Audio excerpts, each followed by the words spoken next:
that embassy. Okay, so in 2004, the European tribes came back to Haiti as proprietor and landowner, and they built the largest U.S. embassy in the Western Hemisphere in Haiti, and it is the fourth largest U.S. embassy in the world. While they're telling you we have no resources, they are building themselves a footprint that's bigger than all their other embassies, except for And what's three. the relevance of that? They need the place to store all they are acquiring. All the plundering. In different part of Haiti right now, while people are sleeping or doing their own business, they are digging.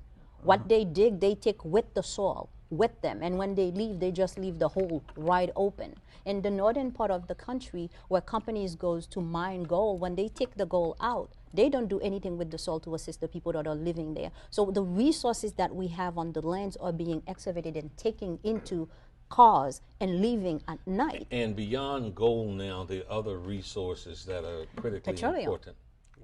Oil. Haitian geologist says that Haiti's oil is bigger than Venezuela's oil, which has the biggest cachet. They say that Haiti's oil is a swimming pool to Venezuela's cup of water. Haiti, also, you have to understand how does oil come? Haiti is on four tectonic plates making that oil.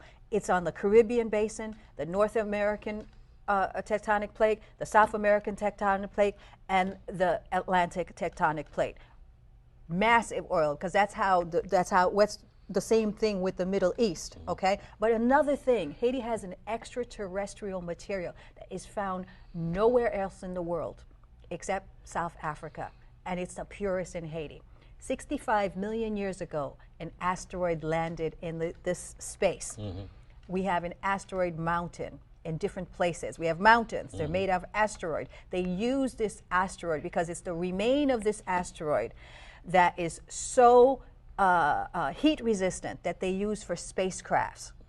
They have been, Professor Henry Vixamar of Haiti says 1 ton of Haiti's iridium. Iridium. I wanted to get to iridium that. is worth $45 billion. We have mountains of it. So what the UN occupation is that they put soldiers and private military contractors in UN uniforms.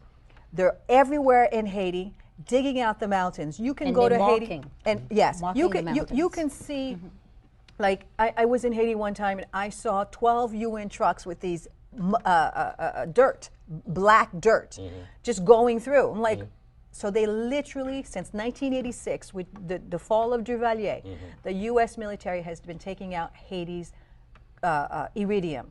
But in addition to, they say, we have 20 billion worth of gold, 8 billion worth of copper, 120 billion worth of oil, and this iridium, we have mountains of it. The United States is in Haiti because of its economic and strategic interests. We are also between Cuba and Venezuela. We're right in the middle, and strategically, they want that space. So